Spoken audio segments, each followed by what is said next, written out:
Eu acho que seria uma grande questão as pessoas saberem o que significa Amazônia. Eu tenho certeza que as pessoas não têm ideia do que é a Amazônia, né? Para as pessoas terem uma ideia, para eu chegar de Manaus até onde eu fiquei, São Gabriel Cachoeira, no barco mais veloz, que não é voadeira, um barco chamava Jato. É 7 dias, dia e noite navegando para eu chegar em São Gabriel da Cachoeira, né? Então, você sabe, rapaz, eu voltei agora, estava dando aula, na verdade fui fazer uma prova lá em Cubatão, encontrei uma enfermeira, antiga amiga que vai trabalhar comigo lá, viu? Olha que coincidência. E ela, na época do Davi Capistrano, e você sabe que quando eu me formei, eu fui para a Amazônia, fiquei em São Gabriel da Cachoeira, fiquei 1 ano e 4 meses, fui médico em São Gabriel, tive com os índios Yanomamis lá no Pico da Neblina, numa aldeia chamada Maturacá, eu conheço tudo aquilo ali. E depois, em 92, eu já estava aqui em Santos, voltei, porque vocês se lembram, inacreditável esse nosso país. Nós tivemos casos de cólera aqui no Brasil, a cólera entrou no Brasil, entrou pelo rio Amazonas. E eu fui o médico primeiro a ver os primeiros casos de cólera, inclusive um manual que existe do Ministério da Secretaria, fui eu que escrevi. O que me chama muita atenção são 2 aspectos do que você falou, que é muito importante. Primeiro, eu acho que seria uma grande questão as pessoas saberem o que significa Amazônia. Eu tenho certeza que as pessoas não têm ideia do que é a Amazônia, né? Para as pessoas terem uma ideia, para eu chegar de Manaus até onde eu fiquei, São Gabriel Cachoeira, no barco mais veloz, que não é voadeira, um barco chamava Jato. É 7 dias, dia e noite navegando para eu chegar em São Gabriel da Cachoeira, né? De avião, eu demoro em torno de 3 horas, que é um Bandeirantes ou um Búfalo. Caveiro, deixa eu acrescentar uma coisa. Essa APA que eu mostrei na reportagem, sabe quantas vezes o município de São Paulo cabe dentro dessa APA? 7 vezes. Eu digo que as pessoas não têm a do que é a Amazônia. Eu falava, você vista de avião, é mato, água, é muito grande. Agora, a capacidade de destruição do homem é infindável. O que você comentou, e eu só queria fazer um adendo nisso. Então, primeiro, a dimensão daquilo é impressionante. Mas o problema da Amazônia, e a gente aprende isso lá desde a escola, isso é uma realidade, porque, por exemplo, você sabe que a ideia da Transamazônica era chegar em São Gabriel da Cachoeira, né? Que é lá perto do Pico da Neblina, bom, que é na cabeça do cachorro. Mas o problema da Amazônia é o tipo de terra, que é a terra da... Aquela mata tem aquele vigor por uma autocapacidade, né? Quer dizer, as próprias flores, folhas que vão caindo, criam um material de adubo que se autofertiliza. Aquela terra, quando se desmata, ela é muito pobre em termos... Aquilo não é uma terra, por exemplo, como a terra da região do centro-oeste. Né? É impossível plantar lá sem insumo, sem fertilizante. E aquilo, uma vez desmatado, ela desertifica. Veja, o deserto do Saara, que está na mesma linha, é um exemplo típico, na verdade.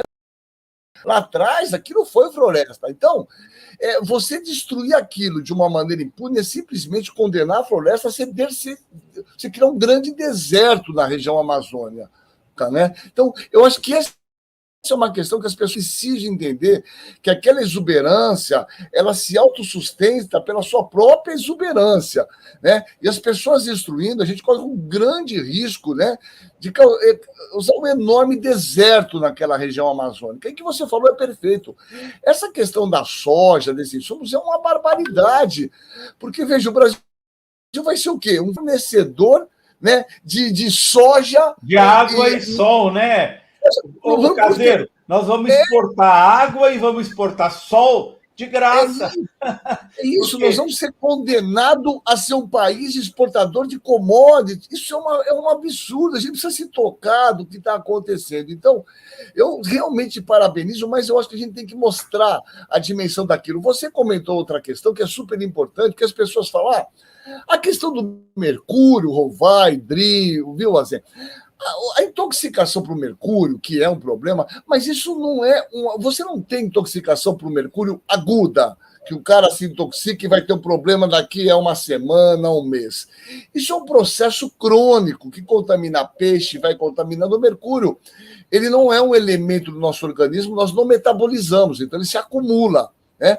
Então, o maior problema é o que vocês mostraram, eu acho que isso é legal, que é a questão também, quando você mexe aquelas grandes dragas movimentam a terra no fundo do rio, eles provocam, na verdade, eles tornam o rio barrento, isso diminui a oxigenação e acaba com os peixes, por falta de oxigenação.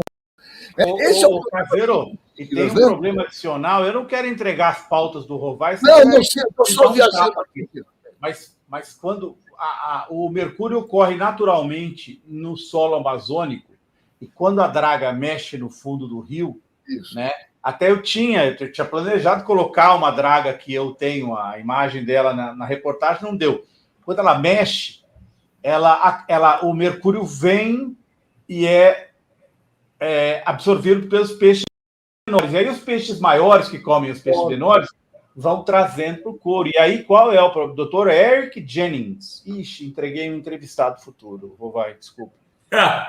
O Dr. Eric Jennings diz o seguinte, ele é de Santarém, e ele tem o seu próprio avião, ele vai nas aldeias e fala, olha, eu não posso dizer que é por causa do mercúrio, mas os casos de problemas neurológicos, ele é neurocirurgião, os casos de problemas neurológicos que eu tenho visto em indígenas estão muito acima da média por causa do consumo do peixe. Eu preciso estudar isso de qualquer forma, porque, como você disse, não é, Caseiro, isso foi perfeito, não é agudo, é uma coisa que vai se acumulando aos pouquinhos, e o Dr. Eric Jennings disse para mim, a epidemia do século XXI. É isso aí, e mais, na Amazônia.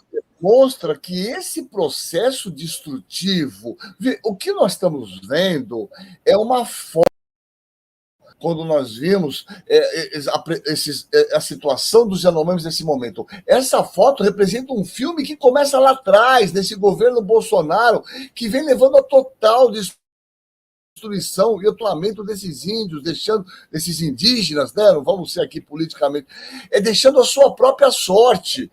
É isso, eu repito, esse processo de destruição, de contaminação dos peixes pelo mercúrio, que é os peixes que os indígenas vão se alimentar, é um processo crônico. Então, o que a gente está vendo é uma foto de um filme que começa lá atrás, essa destruição. Isso é super importante, esse seu relato, e eles têm que entender isso. Concordo, o Lula tem um enorme desafio, e eu estava ouvindo você, o Renato, a Adri no começo, eu acho que esses caras fizeram muita coisa, né? O Lula fez muita coisa, é demais, né? Em 40 dias e 50. Aumentou a bolsa do CNPq, que não aumentava desde o governo Dilma Rousseff, né? Novamente trouxe o Ministério da Cultura.